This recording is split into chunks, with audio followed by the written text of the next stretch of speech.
call the meeting to order. Mara, is it legal to have? Why do we have to have it written how we voted? Don't we just have to have that there were like 6 yes and 3 no?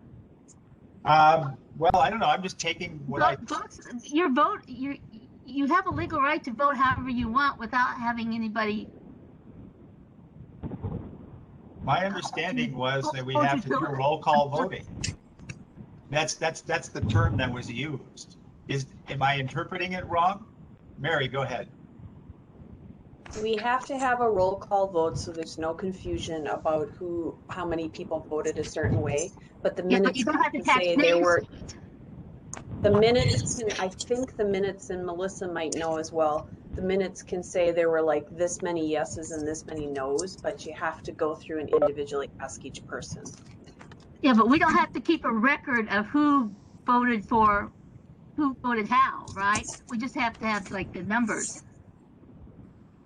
My assumption would have been that we should do this and then it would be included with the minutes. But I'm willing to entertain different interpretations of this. You obviously are objecting to the idea of keeping a record of who voted for what. Yeah, whatever. I just think it's an invasion of privacy. Okay, I'll talk about the roll call voting. The roll call voting, I think, is talking about how you take the vote. It's not talking about how you record the vote. Okay. Like Mary said, you have to ask each person to vote individually. So, but we don't have to include it with minutes, and we don't have to record it. It'll be in the recording anyway. Yeah, but we don't want it on paper, basically, is what we're saying. Yeah, you have to ask. Record. Okay, well, yeah, that's you fine. Have to yes or no, but you just say in the minutes. All certainly right. in the minutes should not be including who voted which way. Okay. Yeah. Who is willing? I understand. Who is willing then to take a roll call vote when we do those? Katie, would you be willing to do that? You're just going to need a list of the people here, and then just check present by their name or not present. Really, you just read off the names, and we say here or. Is that not something that like the secretary does? Yeah, the secretary is the one that's supposed to keep track of attendance. Okay, very good, secretary. Is that okay with you, Chris? The list up in front of me and have been checking people off as we go. So I have a whole list of who's on, and I sent that list out earlier. I was just kind of trying to spread it around here. That's all, kind of spread. Yeah, no, that's fine. I'm happy to do it. And I think Mara, you as chair of the committee are the one that should be going down the list, saying, calling out the name and asking for their vote. I can't delegate that as the chair. It's against the rules. Is that right? I don't know if it's against the rules. I just heard an opinion that it should be the secretary. I like that idea, but if I'm not fulfilling my duties by not doing it myself, I will. I think it matters. Okay, well, I have to locate the roster then if I'm going to do that. I don't have that immediately handy.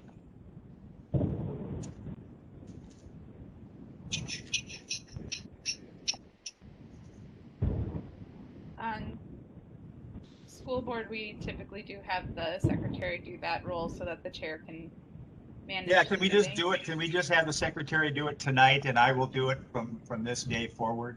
Is that all right? Chris?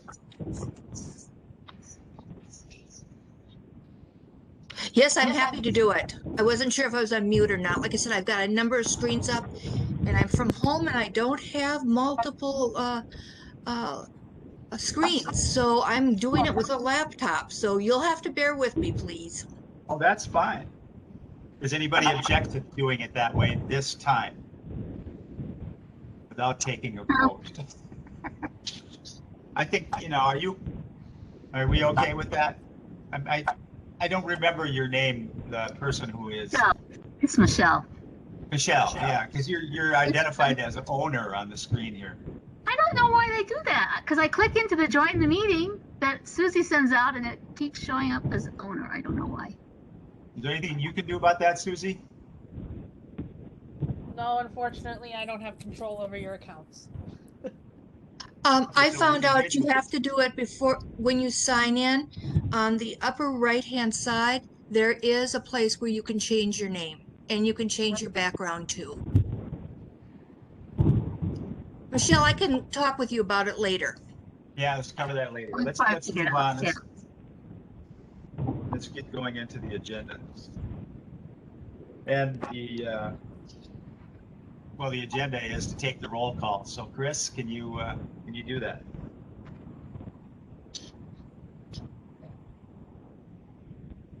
Okay, I just need to make sure I'm not on mute. Okay, I am ready to start. Go ahead. Okay, Mara, Here. Katie. Here. Chris? Yes. Michelle? Yes. Tasha? Yep. Fontana? Anne? Anne's here. I think I saw you, Anne. Here, she's muted. Okay. Tiffany? Here. Tyler? Here. Walter? Here. I don't believe we have any youth members. Bill Green, he was going to attend our meetings at times. Mike? Here. Mary? Here. Allegra? I saw her, so I think she is here. Yeah, she's here. Yeah, she's muted. And we have Susie here monitoring us. And then I have 4 guests. Ken, Angela, Melissa, and I'm not sure if it's Mix Lucy or That's MIX mix is my title, as in Mr. is. got it. Okay, Mix. got it. Ignorance over here. Thank you. Nope, it's new. Okay, and I found my my roster. So,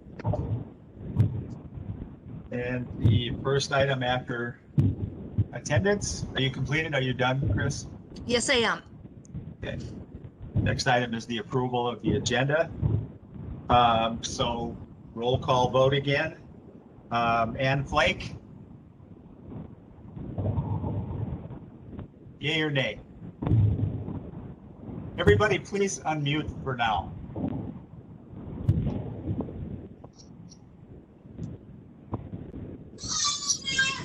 Anne said yes. Not Yes, I everybody. saw her.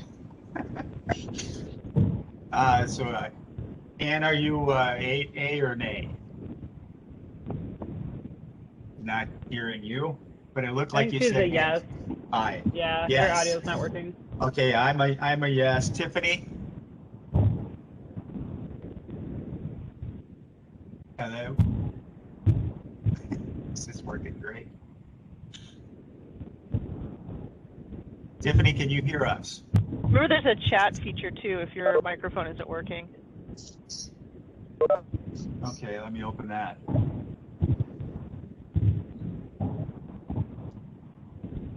Hi, this is Walter. I don't know parliamentary procedure, but I think a thumbs up or a thumbs down might work if people can't speak. I make that suggestion. Is that, Lucy, do you think that works as a roll call vote, thumbs up or down?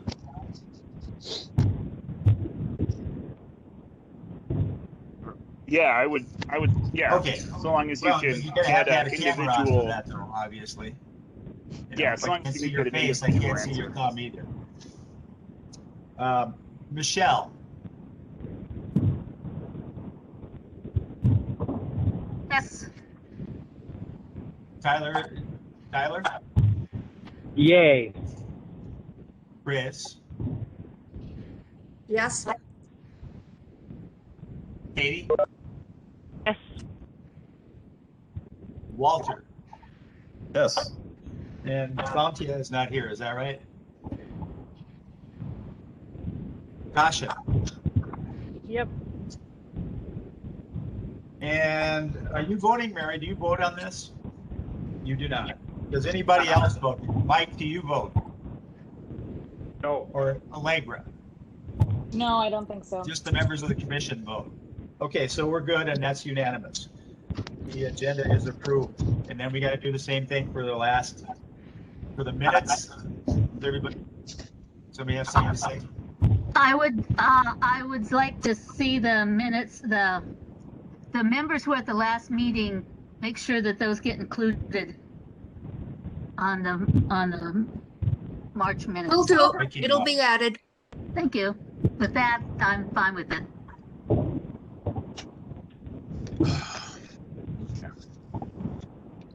Madam Chair, somebody has to like make a motion before you take the vote.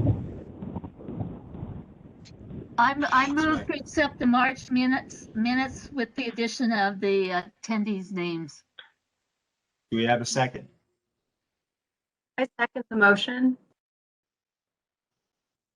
And so we didn't follow the procedure the first time, did we, Mary? Who seconded the motion? I didn't And hear. Flake. And Thank you.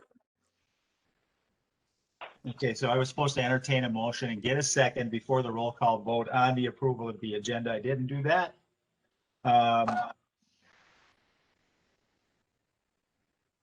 So are we okay to move forward? Yeah.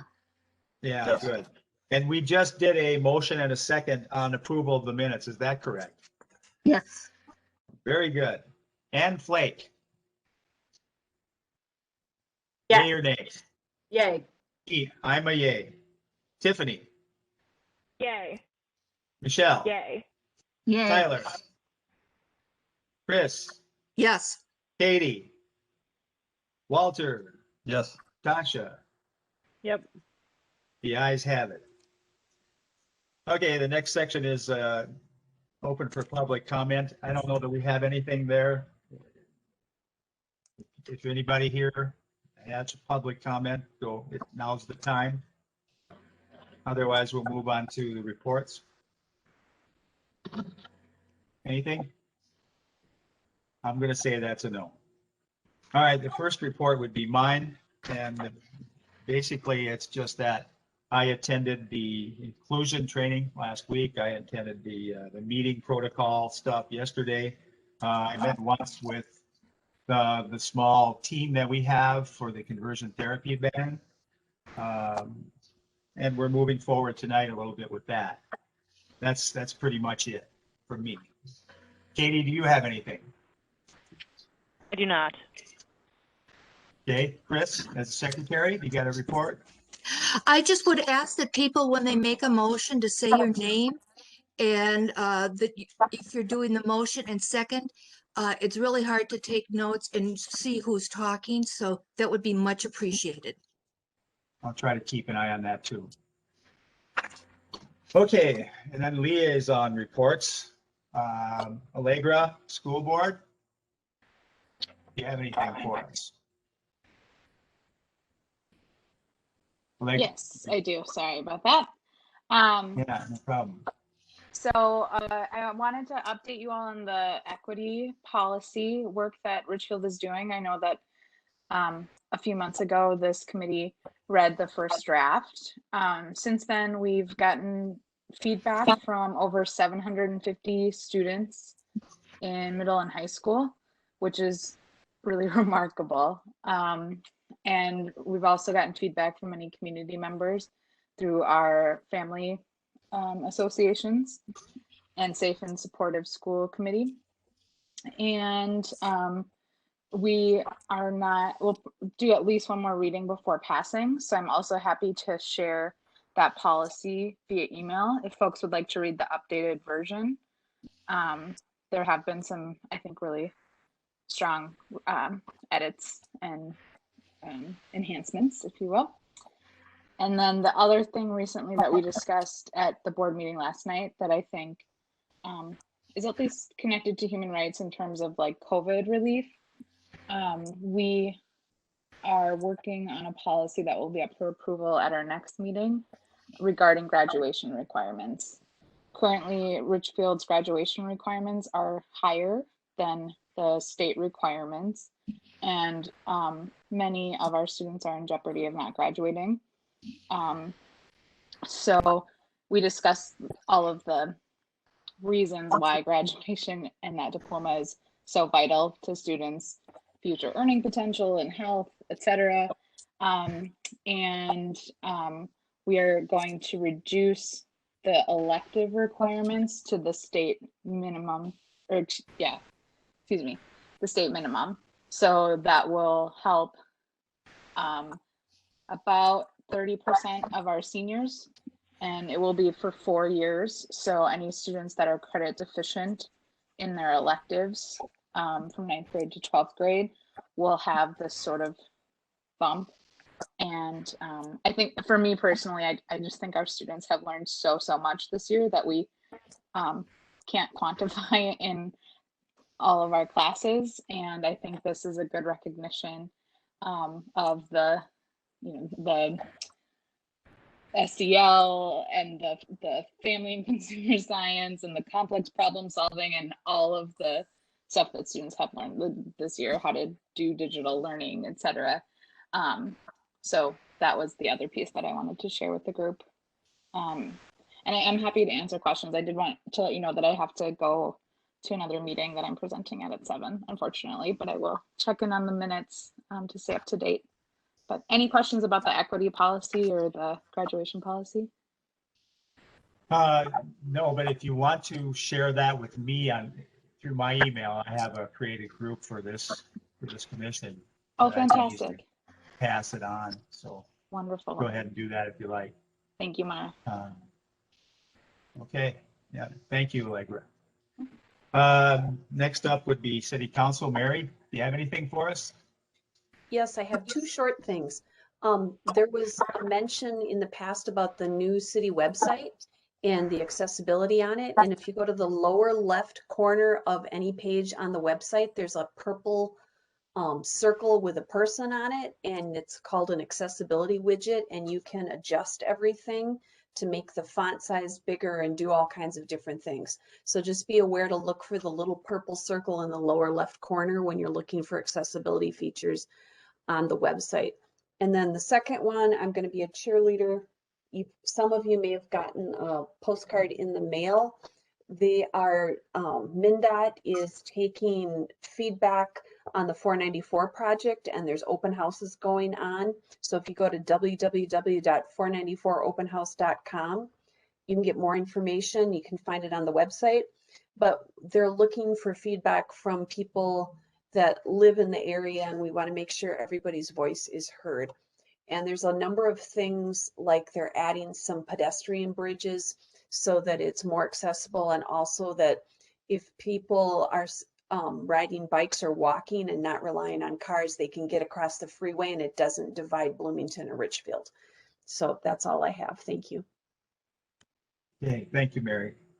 And lastly, Deputy Chief Flaherty, do you have anything for us? Just let everybody know that the police department is really focused on prepping for the trial that's currently going on and the security of Richfield. So that's been our main focus for the last, I don't know, month or so.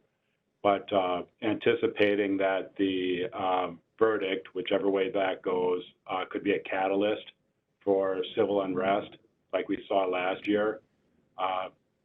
So again, our focus has really been on the security of Richfield, which really entails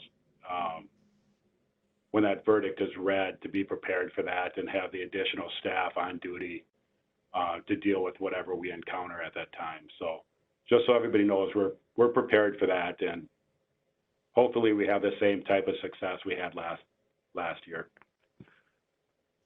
Okay. So with the being prepared for that, I'm just curious. There's obviously two very different scenarios that you'd have to prepare for. Is the police department basically preparing for the worst? I'm just curious. I think the saying goes, you prepare for the worst and hope for the best. For the best. Okay. Yeah, that makes sense. You know, I don't know how much of the actual civil unrest will reach out this far. Yeah. But I think what we really, we have to be diligent with, you know, the flash looting like we saw last year. I think that'll be our top priority.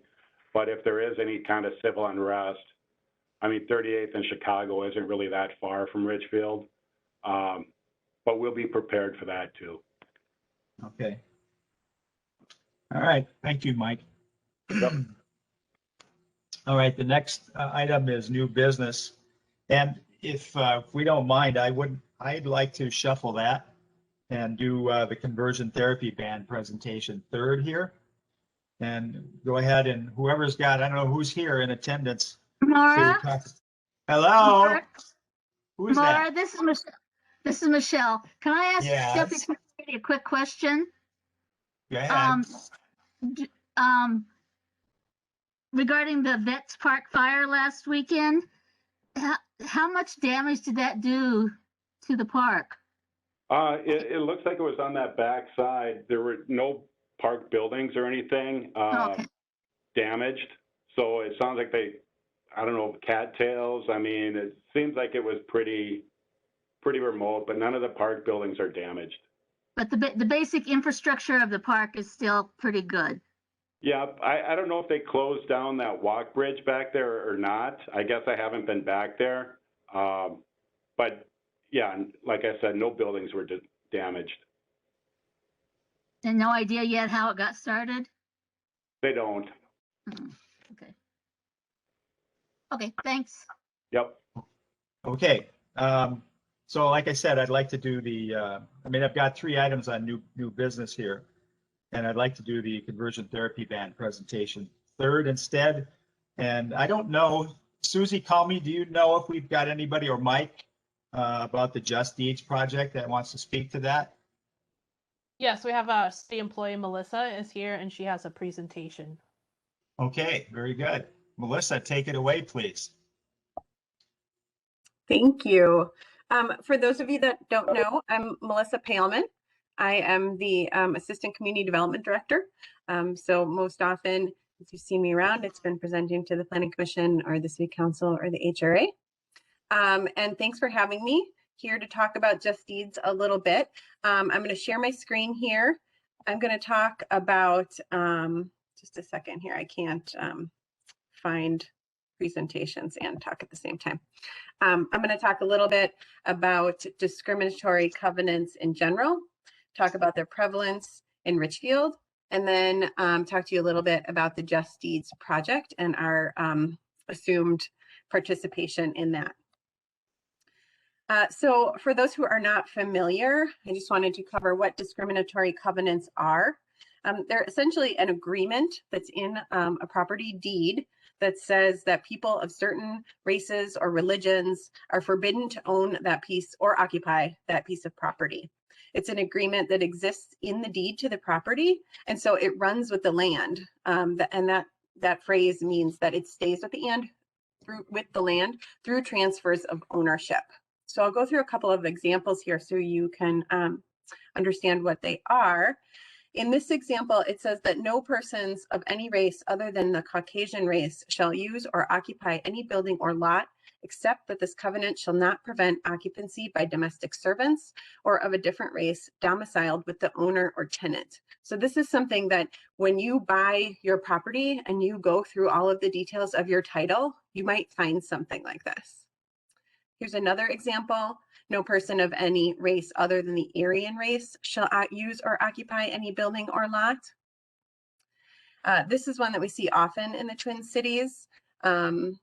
This property shall not be conveyed, at any time conveyed, mortgaged, or leased to any person or persons of Chinese, Japanese, Moorish, Turkish, Negro, Mongolian, or African blood or descent, and said restrictions and covenants shall run with the land. So a little bit of history here on how these things end up on your property.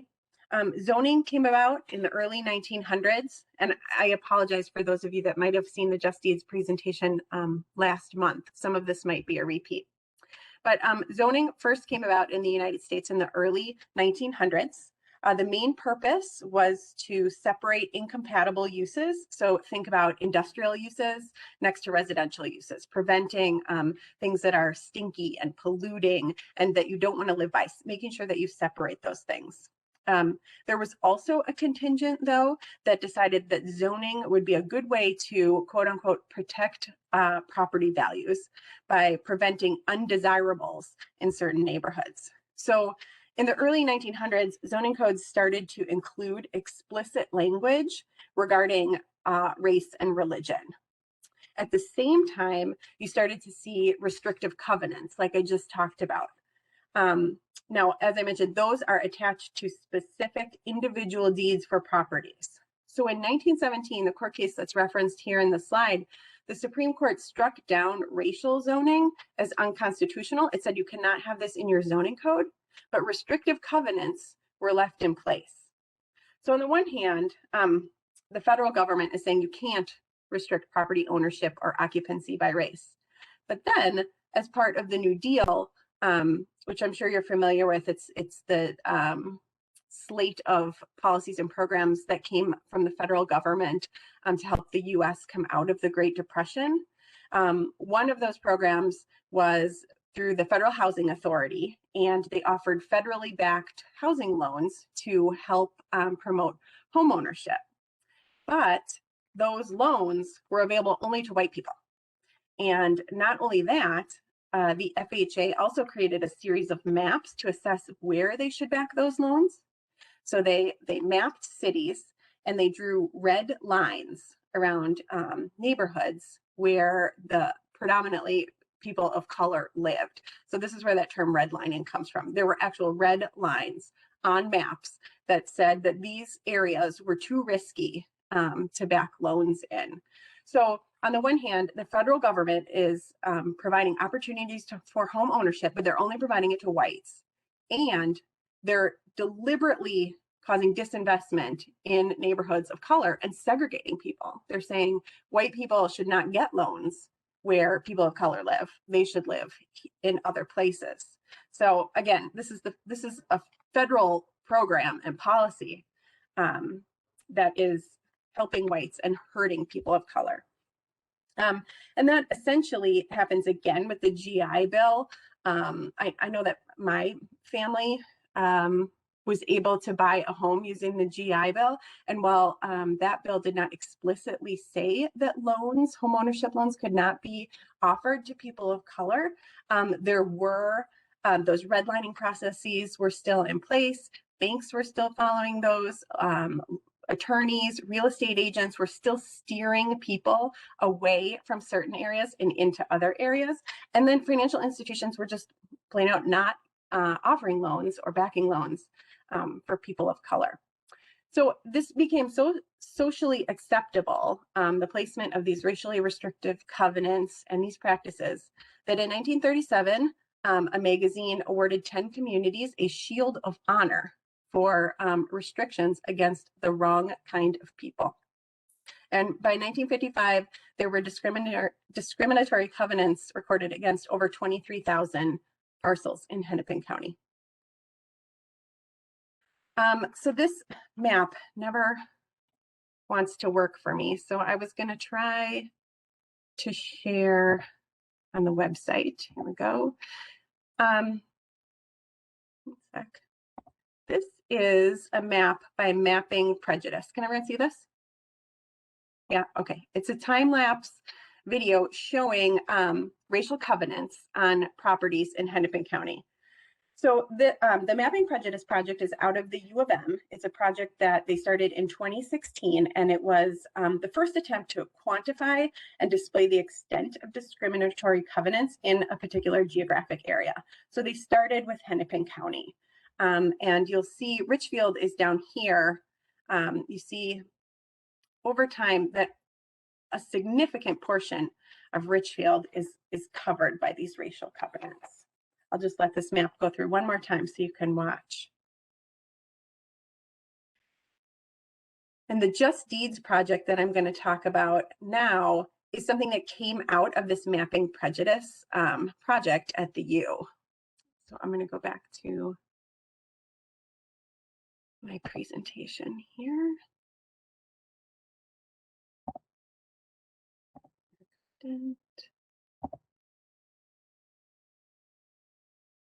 Oh, hold on, sorry.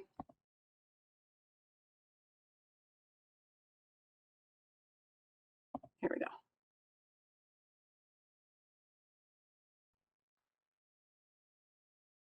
Okay, so these are the founding members of the Just Deeds Coalition. It's a nonprofit coalition that came about because of, again, that mapping prejudice work, taking a look at that, some people that were realized that their organizations and institutions had really played a role in furthering the racial covenants and segregation and things like that. So these are some of the project goals for Just Deeds. I think in general, you can think of their primary goal as education. You know, most people do not know this history. They might not have ever heard of racial covenants. They may have no idea that federal programs directly and deliberately favored white people and home ownership, or that developers, realtors, banks, and cities and state governments had a role in this and perpetuated it. Also, there's a lot of talk in the past couple of years about institutional and systemic racism, and that can be, I think, a hard concept for people to wrap their mind around. What is that? And this is a concrete example of that.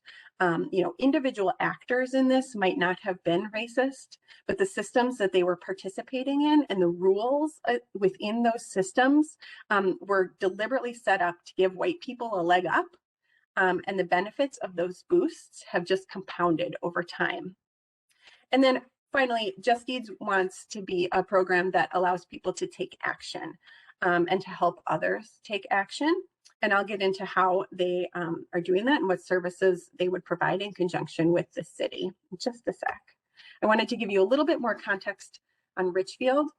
So you heard that there were over 23,000 covenants in Hennepin County. That includes over 3,700 in Richfield. The covenants were more prevalent in Richfield than in almost any other city, as you could kind of see on that illustration on the Mapping Prejudice website. So this is a plat of an area in Richfield. I'm going to read just a few of these on here because they're hard to read. But in here it says, no race or nationality other than white persons shall occupy or use any dwelling on any lot, except that this covenant shall not prevent the occupancy by domestic servants of a different race when employed by any owner or tenant. So that's similar to what we said. It goes further though, and in letter I here, it says, if the purchasers or the heirs violate or attempt to violate any of the covenants or restrictions herein, it shall be lawful for any other person or persons owning any other lot or lots in the addition to prosecute. So it's saying you can go to court if anyone in this area violates those covenants. So now plats are something that are approved by the city. So the City Council of Richfield approved this plat. This is a map showing the 3,700 racial covenants that existed in Richfield. So 27 of these, they're kind of the mustard colored ones, are city and HRA owned properties. You'll see that there was one on Wood Lake, Taft Park, and a few others around the community. So I want you to pay attention to where these are and where they're not, because I'm going to show you another map on the next page as a comparison. So noticing kind of how they're clustered, they're on the west side of 35 by Wood Lake, and how there really aren't any covenants down in that southeast corner. This is a map this is ACS census data. So this is current. And this is showing the percent of the population in a census tract that identifies as white. So you can see that that area to the west of Wood Lake is primarily very heavily white, versus the southeast corner where there were not restrictive covenants, and we have the most people of color in that area of the community. So while racially restrictive covenants were unequivocally deemed illegal with the Fair Housing Act in 1968, I think this is a clear example of how those policies still affect where we live, how our cities are shaped, settlement patterns. These are a couple legal milestones. You can look these up. This presentation will be provided if it hasn't been already. And I've covered some of these, but I want to jump down to 2019. The Minnesota legislature in 2019 passed a law allowing property owners to reject racially restrictive covenants. And that's important because covenant, you can't just remove a covenant from a property. And in fact, you probably really wouldn't want to. These are part of history. They're part of understanding where we've come from and where we need to go as a country. But in 2019, the legislature created a process essentially for property owners to come in and disavow these, to take action and say, I realize this, I acknowledge that this was on my property, and I want to adopt and put something on top of this on my deed that says I disavow this, I denounce this and what it stood for. And that's really, this is just Tim Walz signing the bill. And that's what the Just Deeds Project offers to homeowners.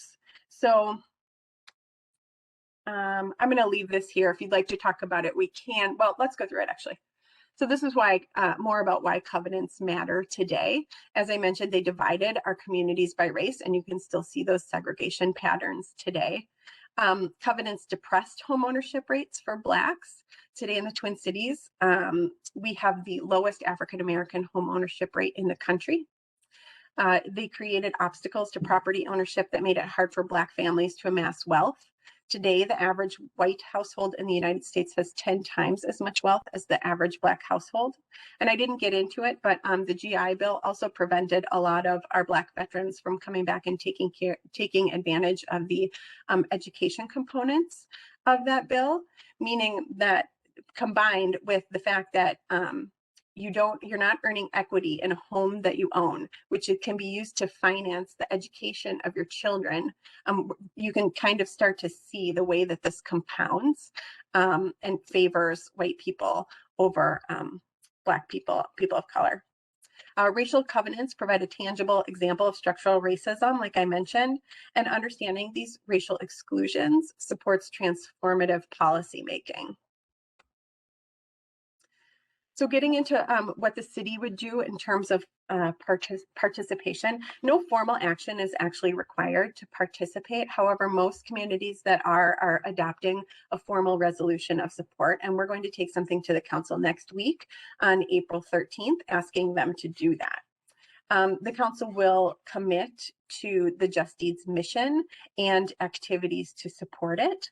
So that will include engaging in community conversations, identifying anti-racist action that the city and community can take, and engaging the Human Rights Commission and our city council in other actions.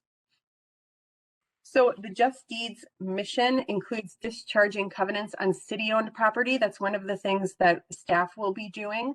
We'll also be publicizing the opportunity for homeowners to reject racial restrictive covenants on their deeds. And what that means is that we'll be putting together a website and some forms so that a homeowner can log in, submit a form.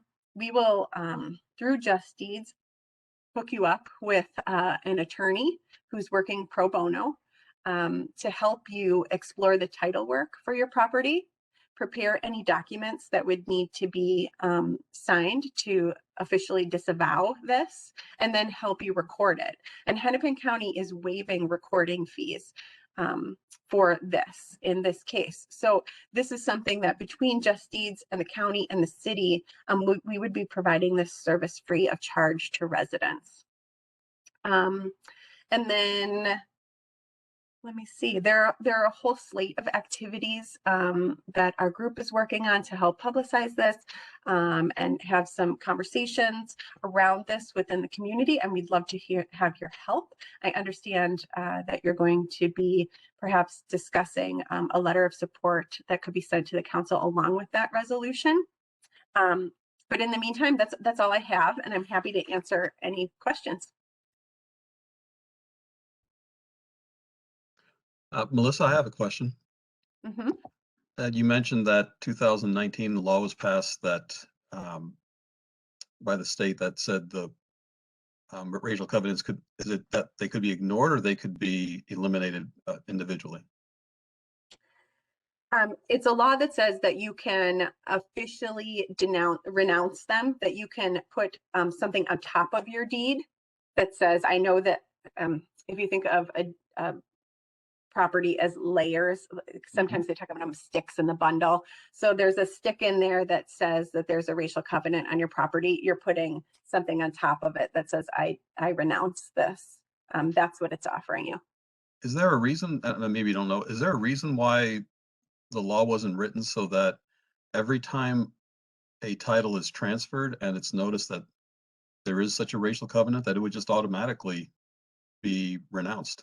Is there anything? Yeah, it seems strange that, it seems like that would be the ideal way to do this. Every time property is transferred, that the county recorder would be required to check for this, and if they see it, then they have it eliminated. That's a great question. I think part of it is that there is a need for education. People don't know that these exist, and this offers an introduction both into things like structural racism, segregation, federal participation in these programs. And so I think that is why it's been done this way. Okay. But in practical terms, these covenants, because of the 1965 Act, these covenants are not enforceable, right? In other words, I can't, if I see that my neighbor is a minority, I can't enforce, people can't enforce these, correct? 100%. They are illegal and unenforceable. Yes. Okay. All right. Thank you.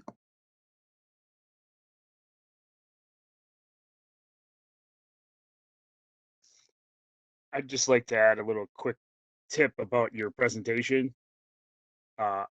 Black font on top of a black background for your titles is very difficult to read. So if you just take the words and make them white. Okay, thank you. I borrowed this presentation, but I will make a note of that. It didn't occur to me. Thank you. Yep. And what I was leading to was that we have next on the agenda a discussion about a welcome packet idea for new residents of Richfield. And my thought was that this is something that could tie in very nicely. I mean, if we were to move forward with a new resident welcome packet, we could also include information about this, encouraging people to get this denounced or whatever the word was that you used. So, Mr. Meter, you're still here. I'm wondering what you think of that idea.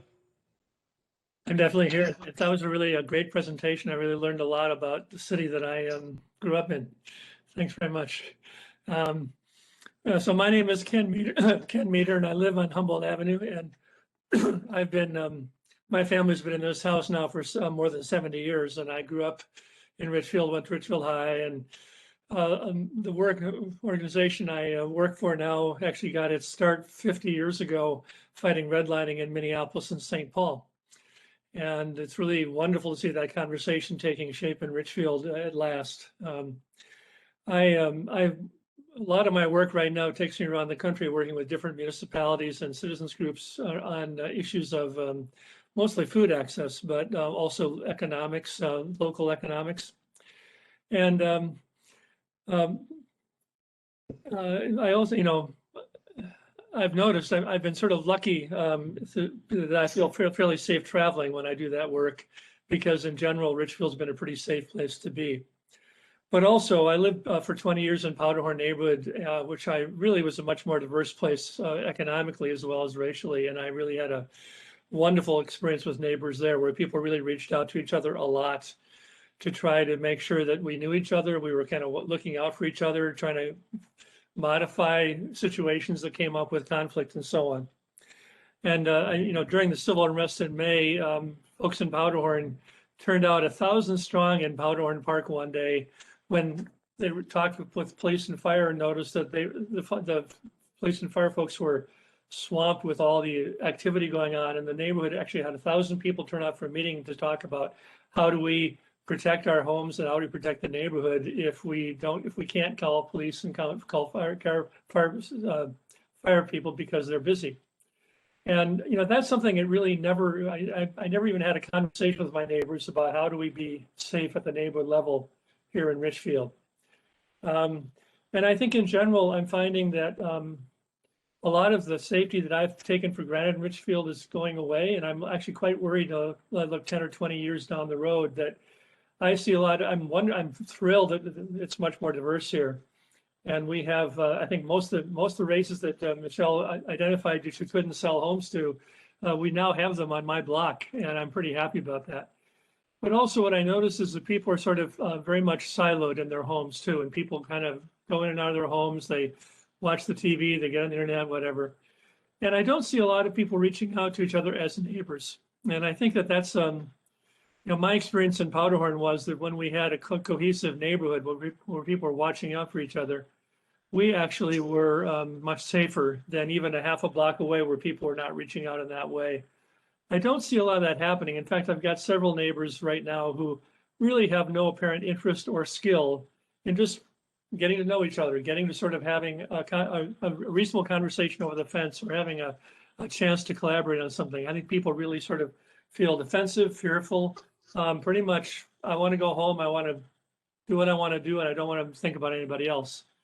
And added to that is we now have with this turnover in housing right now, which is quite exciting, but also we have people buying homes in Richfield mainly to watch the property values rise, not necessarily to come and live in a neighborhood for a long time. A lot of people want to buy a home, appreciate some value, and move away. And that doesn't lend itself for a safe community or a long-term safe neighborhood.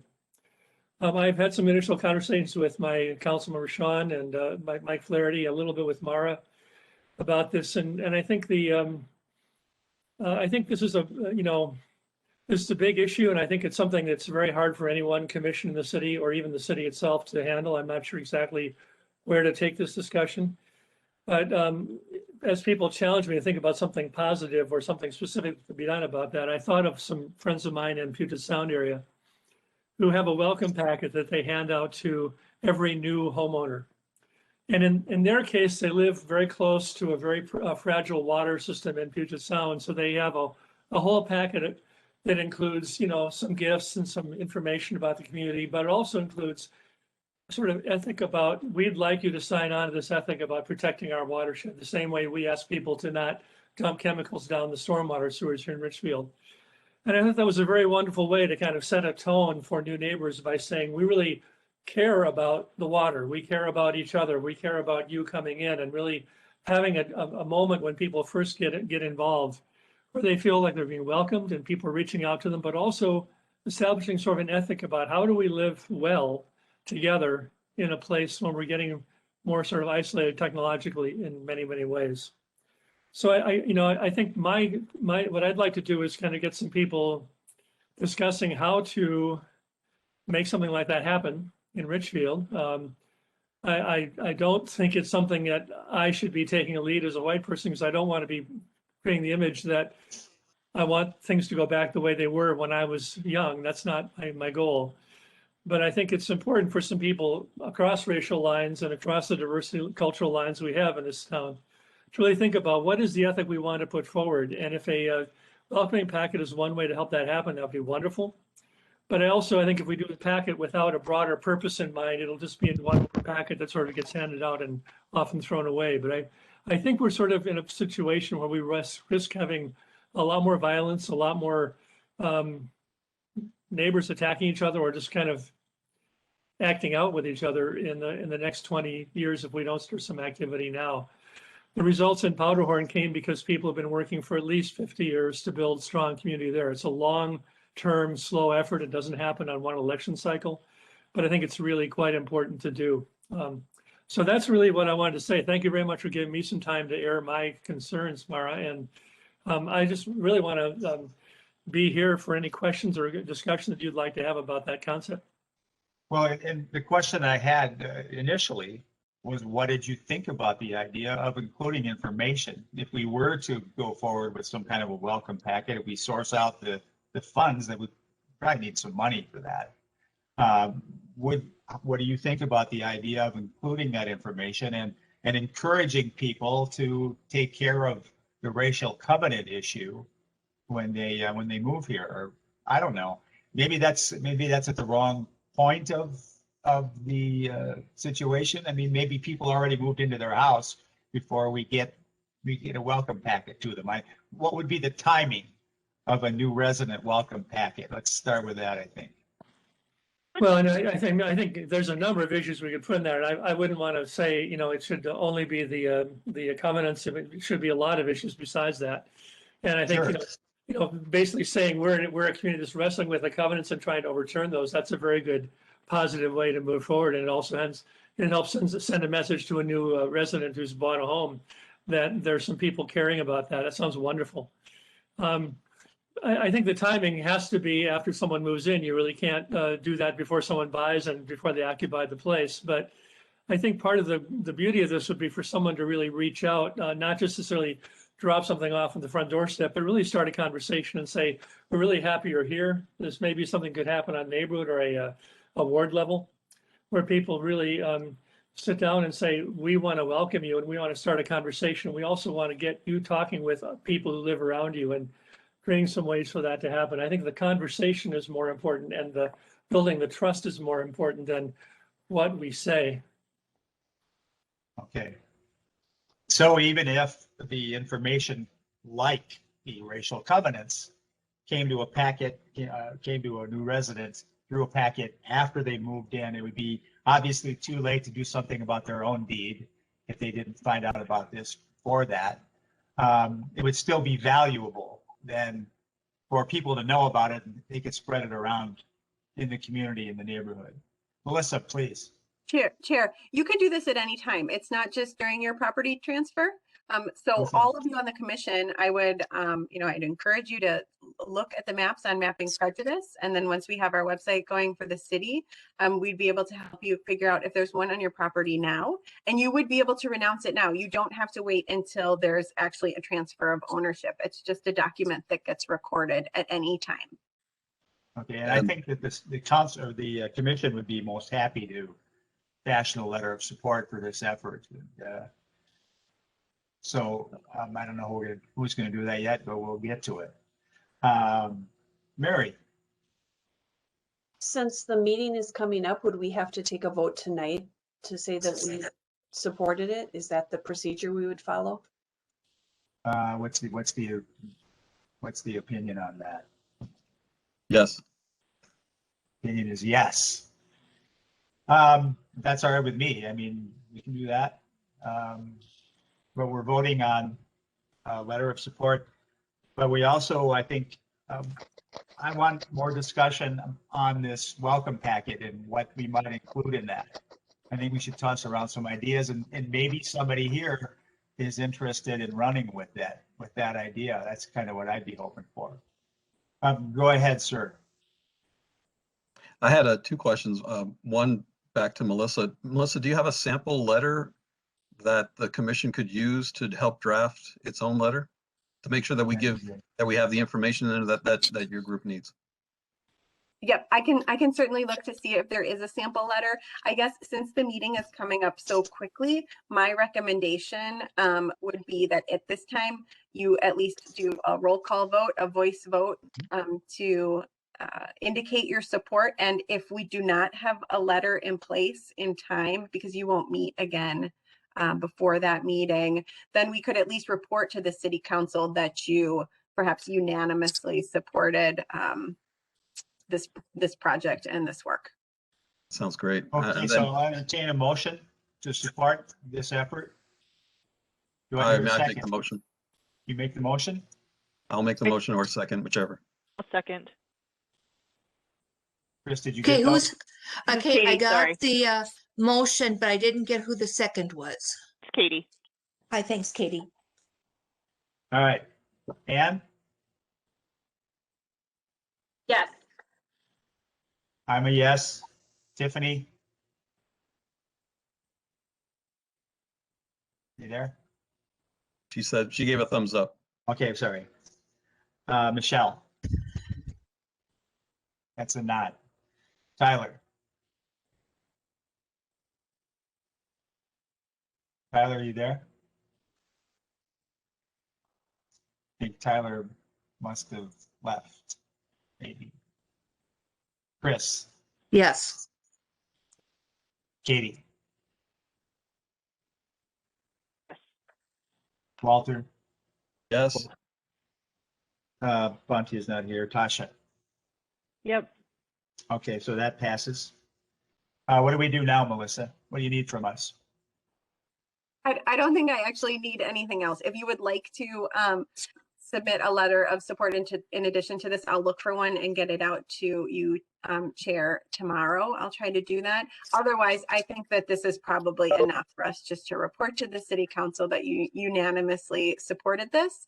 And then anyone who's interested in participating in this project, we expect to have a website up by the 1st of May. And you'll be able to sign up there, we'll assign you to an attorney, start looking for covenants on your property. And then also we anticipate having some community conversations and perhaps the idea of a meeting in a box where we would train other community members to go out and have this conversation or do some version of this presentation to other groups that you're involved with to help spread the word. So if you're interested in that, please reach out to me and we'll keep you in the loop. And thanks for having me. Thank you, Melissa. If you want to send that letter to me, I can send it back to you if that helps. Yep, Okay, we could do that. If you wanted to sign as the chair, I think that would be fine. Okay, I will do that. Okay. Very good. Thank you, everybody. Thank you. Thank you. Then back to Mr. Meter. Are you there? Mr. Meter, did you leave? I'm here. Here you are, sorry. So this is just personal, but I like the idea of a welcome packet a lot. And I think that we can do a lot of different things with it, maybe.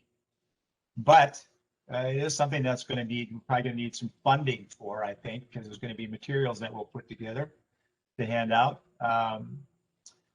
Who here can tell me and give me an educated opinion about where we might source out funds for something like this? Well, I was actually gonna, oh, go ahead. I was just gonna say it's been a while since we moved here. It's been like probably 10 or 11 years, but I thought that we got some sort of welcome packet when we moved in. Yeah. So we might not have to reinvent the entire wheel. We might just be able to put like an HRC flyer in there with like some general, like, this is the Human Rights Commission and here's where you find the meeting minutes and how you contact us if you have an issue or whatever. Yeah, I was gonna say, this harkens back to, we moved in here like 34 years ago. And I remember, I think the welcome wagon was still in effect, I'm not sure, but we got a little, welcome packet. I thought it came from the city because it had a bunch of stuff about the city stuff in there, but yeah, I think they used to send out like little welcome packets to new people to the community, but that was like 34 years. Yeah. So, can you guys hear me? Mm-hmm. Yeah, Tiffany, go ahead.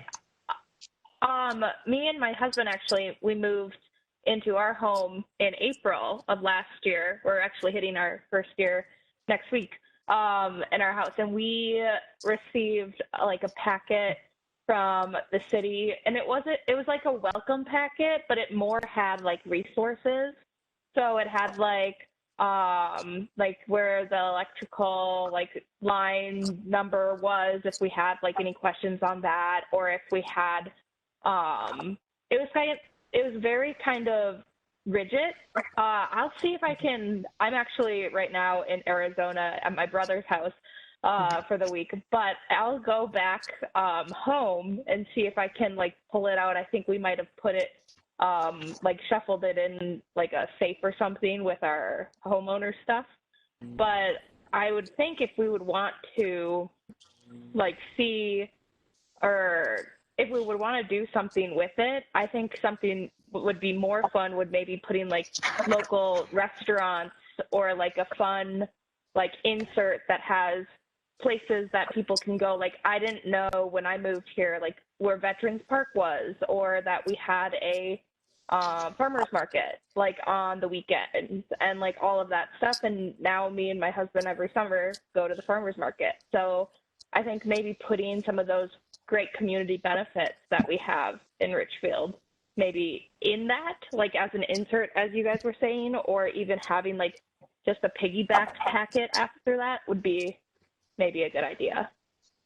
Yeah, I was going to say something similar, and I was actually going to ask Mary, I don't know if you know anything about this, but I do think that the city does do something like that. So I think rather than it being kind of a question of where would we get funds, it might be more of a question of who in the city is already doing this, because I also think it would be a lot to ask us to try to track who's buying homes and who's not. So I think, yeah, if the city is already sending something of some sort to new residents, maybe that's the path we could take, and then talk to whoever's in charge of that about adding stuff that we'd like to see in there. So Mary, I don't know if you know anything about that.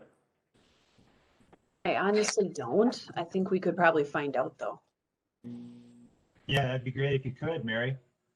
And I'm wondering if anybody here has enough passion about this to quarterback this idea. And, you know, maybe it turns out to be an enhancement to what we're already doing, so that we kind of give it a more of a welcoming, fun flavor or neighborly flavor. I don't know. Ken, do you have any ideas to add? So I like this conversation. I think that, you know, again, I think it's, you know, I think that we've really shown, you know, the conversation's really shown that a welcome packet by itself doesn't carry a lot of weight. It's really more the kind of spirit behind it and the kind of ethic we describe with it. And I think that will take some forethought on some people kind of putting their heads together for a while to come up with some a very effective approach. So who here is passionate about this? Who likes the idea and wants to do some work with it? Anybody?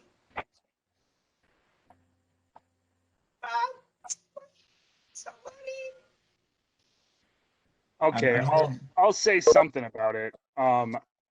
Where I can play a part is, I can come along some side of somebody else as a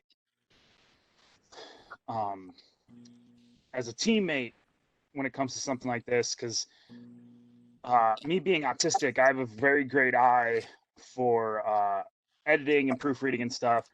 So I would love to help in that regard and give my expertise in that regard to make it look good. But I'm certainly not the person to create something in the first place. But I definitely would come alongside somebody as a partner when it comes to. We have to have somebody on the commission do this anyway. So. Well, yeah, but I just want to say how I can help. And then the other thing is, have someone that's willing to help. Does that help anybody move up square one? Mara, I'm not trying to be rude. I'm being autistic. I wasn't done. You were talking over me. Go ahead. Thank you. You were talking over me. I wasn't finished. Anyways, I've been trying to figure out when I need to pop in, and since I'm already talking, I'm going to share this idea. I was talking to the Planning Commission about, or I forget who it was, but I was talking to the people in charge of road construction in Richfield last week as part of our RDAP meeting, and one of the maps that came up during that meeting was a map where they took all of Richfield and color coordinated it as far as which snowplow driver was in charge of plowing which areas of Richfield. And that was the first time since I moved here in June of 18 that I saw anything that approximated a neighborhood map of Richfield. And that's, I think, another part of this is Ken mentioned the word powder horn about 3 dozen times. And I think after I saw that map, that's when I realized, oh my God, we're not Minneapolis. We don't have named neighborhoods. We don't have little signs posted around at key intersections that have names on them.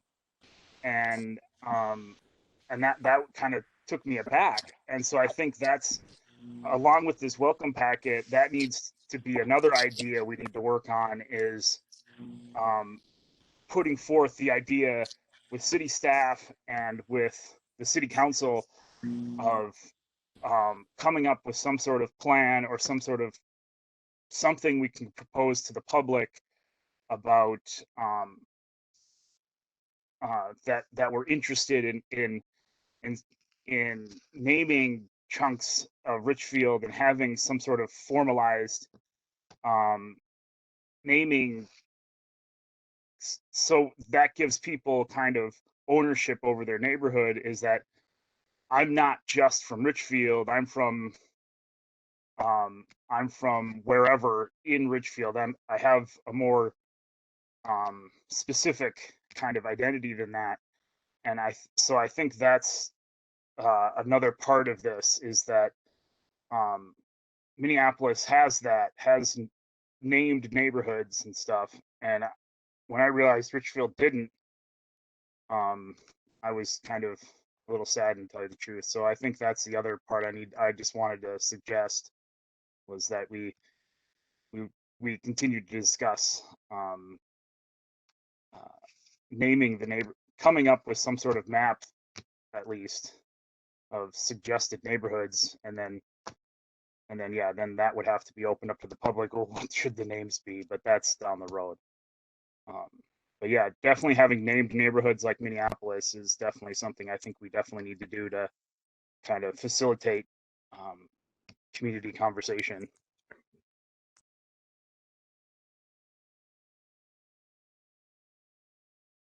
So if anyone knows more about parliamentary procedure, please correct me if I'm off on this, but I just wanted to say, since we only have like 15 minutes and we still have to do the work plan, I think how new ideas work is that people that are not on the commission can come to public comment, and then I think they can share their idea, and then maybe we vote that we want something to be new business. And maybe I'm totally making this up. I used to be in student government in college for 4 years, and I am like pulling this relic out of my head, but I think that's how the flow of business works, versus us having guests that come just during new business to talk about new ideas. Maybe I'm totally making this up, but I just wanted to throw that out there, since I know we still have to get to the work plan today. And Tasha, I hear what you're saying. And unless the Human Rights Commission is willing to write up a document explaining parliamentary procedures to guests, and provide that ahead of time, so long as the guest, such as me, acknowledges that they're disabled, like I'm autistic, I'm trans feminine, I'm Messianic Jewish, I'm anxious, depressed, and all sorts of other things. So asking me as a guest to abide by parliamentary procedure is bullshit. No, I totally hear you. And that's not what I'm trying to say that we do right now by any means. It just came to my head when you were bringing up another great idea, because I was thinking, yeah, that's a good idea. And then I was trying to think, how does that flow meeting wise? So yeah, I agree. I don't think that we should do that right now. I just wanted to point that out since we still have an agenda item. So thank you, Lucy.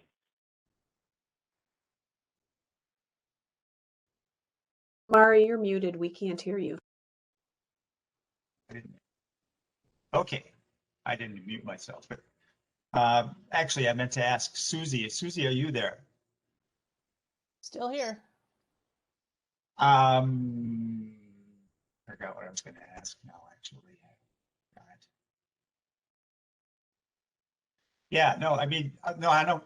Here's what I was going to ask. The schedule that you put out had this meeting 6:30 to 9. Was that deliberate or was that a mistake? Nope, I always put on a little added cushion so that if the meeting happens to run long, it doesn't cut out on us. So you were anticipating, okay. But we are still 8 o'clock is what we're shooting for here, and we are running out of time. So what we need to do, and I don't know how we get through the conversion therapy ban with the amount of time that we have left. So my thought at this point is to put it off till next month so that we can finish this meeting on time. I think that's most important. And I apologize for my being new at this, for keeping, when it comes to keeping things on track. But, it's a work in progress. It's all new to me.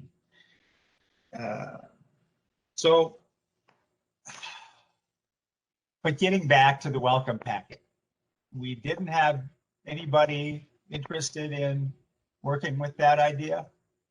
Nobody? I don't mean to speak for everyone, but what I've heard is that there are some concerns that it would be a duplication of efforts that the city's already making. I mean, I know the city puts out a calendar every year, and that seems to have a lot of information. And I do think it's worthwhile to do this, but I think whoever's going to start would probably start to see what's already out there and to see if we can incorporate into it. So, well, that sounds good. Mary, can you find out? And then get back to me, and then I'll share that with you, Ken. And I don't know, we'll just keep the ball in the air somewhere, somehow, and people will, let it stir in their souls, and maybe somebody will pick it up here. But I think we should move on at this point. Everybody else? Yes, sir. Go ahead. Ken, go ahead. I was going to. You were saying good night. Is that what it was? Yeah, I think he was waving bye. Okay. All right.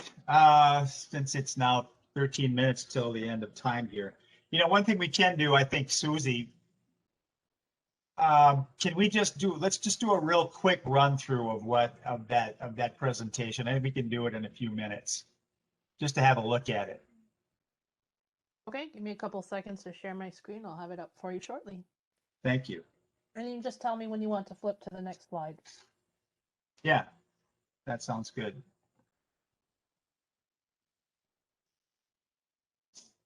Okay, so this is just a first look at the work that's been done. It's back to the title, please. As you can see, that we didn't fill in the date there because we don't know yet when we're going to be able to present to the city. But then go ahead and move on. Second page is just a definition of conversion therapy, and that it's not an accepted treatment. Next slide. We list the harm caused. Next slide. And it's all the major medical and mental health organizations and what they say about it. Next slide. And here we talk about how prevalent it is, and yeah, that the precise number is really unknown, but it's still happening all around the country. Next slide. Then we've got the testimony of a conversion therapy survivor named Junior. Next slide. And there are 2 pages of transcript of his testimony. Next slide. Next slide. Okay, then we've got 4 statements by the major medical and mental health organizations in the United States. Everybody opposes conversion therapy. Next slide. Talk from a United Nations expert on sexual orientation and gender identity. Calls conversion therapy a lucrative scam. People are making money out of it. Next slide. This page is a little story about Dr. Robert Spitzer, who is essentially the inventor of modern conversion therapy. And he basically did a study in 2003 where he proposed that you could change a person's sexual orientation. But after a few years of working with it, he ended up apologizing to the LGBTQ community because it was a mistake, and he realized that it had done harm. Next slide. And then we've got a statement of support from Monica Meyer of Outfront, Minnesota. And we've also got a letter to include with the packet that was signed by 3 of the officers of Outfront, Minnesota. Here, we're just using a couple of excerpts from that letter. Next slide. This is from a local, and thank you, Mary, for sourcing out Liz Koffel. Liz wrote a letter. She's a doctor with Atlanta Health in Richfield here, and she took it upon herself to have a bunch of her colleagues sign this letter condemning conversion therapy, which is another letter that we'll include with the packet. Next slide. Before I gave this to Susie this afternoon, I didn't receive a statement. I hadn't received a statement from Andrea Jenkins yet, but at 5 p.m. I did.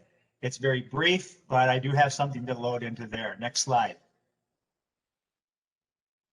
And here we talk about what's been happening in the United States, in Minnesota.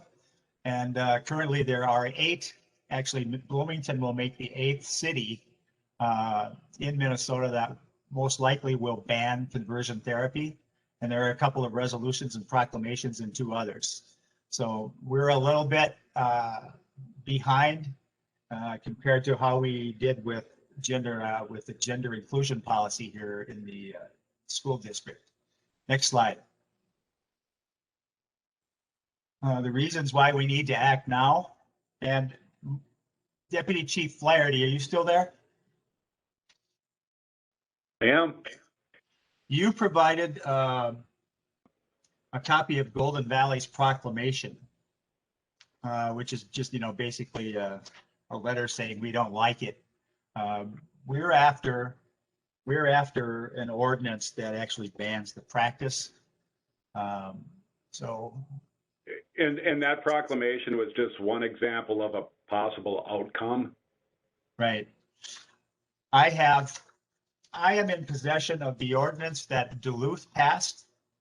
And I think we're going to be after something very similar to that. It's basically just in 4 parts here. There's an A, B, C, and D to this. The A is the top things here that just basically say that everybody says it's bad.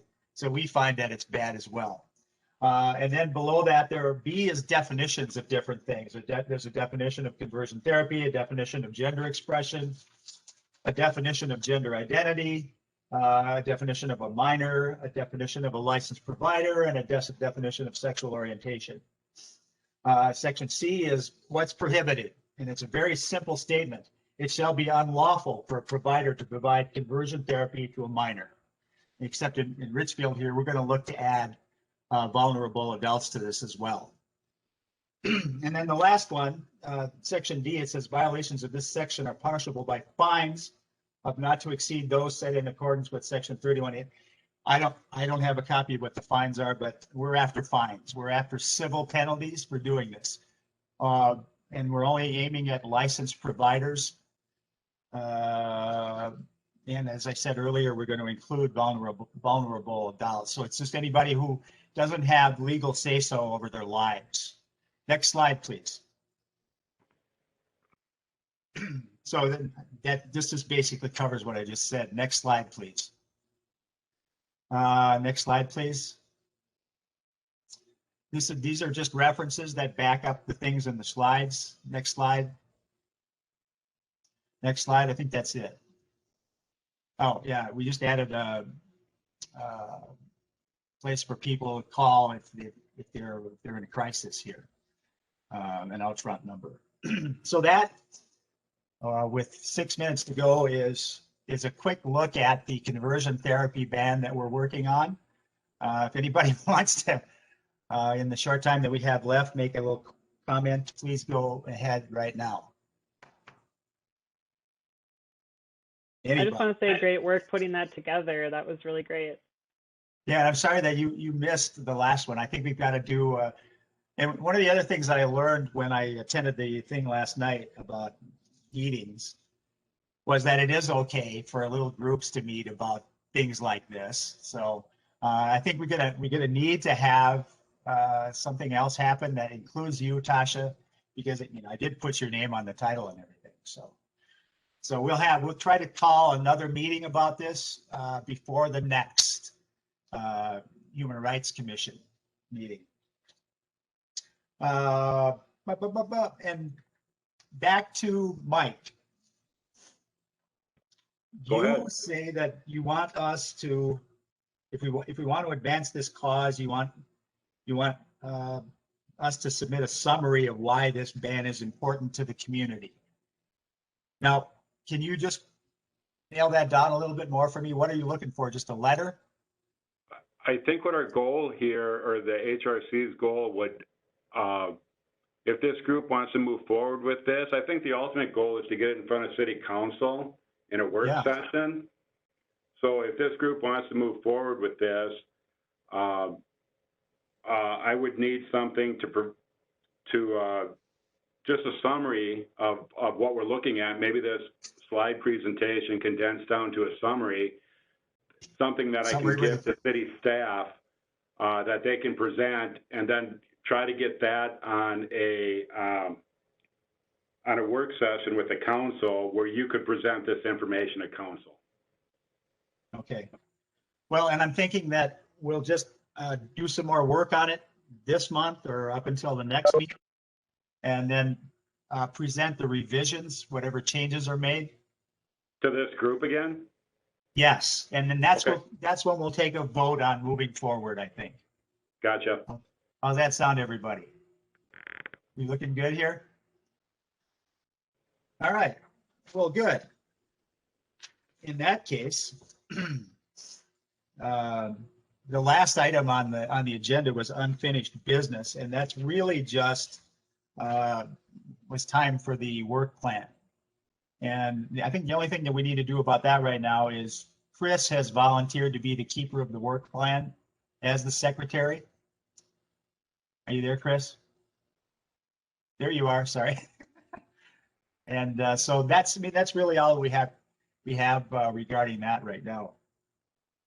And then I will entertain a move to adjourn. We're going to get it done on time. Anybody? I will motion to adjourn. This is Tasha. Okay, And this thank is you. this is Walter. I will second. Thank you, Walter. Ann? Yay. I'm a yay. Tiffany? Tiffany gone? Michelle? Yay, sorry. That's all right. Tyler? Yay. Very good. And also yay for the previous vote that I dropped out on mute from. Okay. Whatever that was, great. Katie? Yay. Walter? Yay. Tasha? That's unanimous. I declare this meeting adjourned. I'll see everybody next time.